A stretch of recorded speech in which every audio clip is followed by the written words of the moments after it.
Davita wakatambao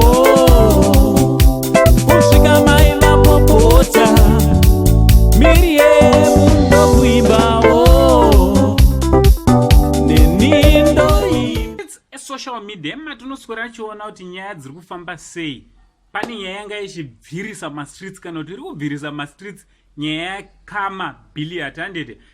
Kama ari kunzi akawana mudzimai wechipiri presenter wekutrace kwati wepamuzanzi pawo apa so ichiteerera satakudzai chokwadi chizere kana wanga usati wasubscribe pathis channel tinokurudzira kuti chidi chisubscribe, turn on your notification bell so that whenever we upload a video you will be notified. Chida kutenga ine support yese yamunopa pachannel penyu basa richienda mberi.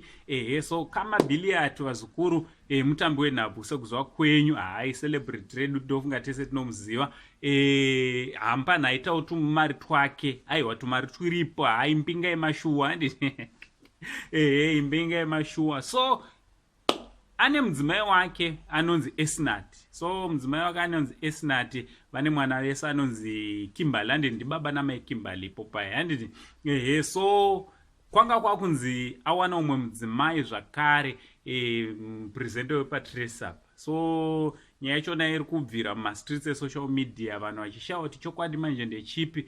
Kama azobudikira kapa aratidzawo kuti aiwa mudzimai chaiye ndiani, ndimai Kimberly. Aiwa dzimwe nyaya dzamanga dzichitenderera aiwa dzongori nyaya dziri kungotenderera, haana kutora mudzimai wechipiri, ndo nyaya iripo wazukuru handiti.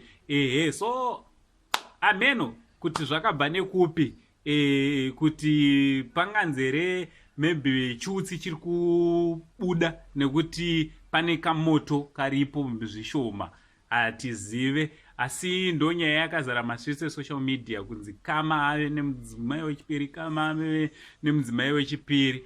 But iye ari kuratidza kana kuti zviri kuratidza kuti aiwa dzinongoriwo nyaya dzemasocial media, Kama achingori nemudzimai wake umwe chete, mai vaKimberly mhuri yake handiti.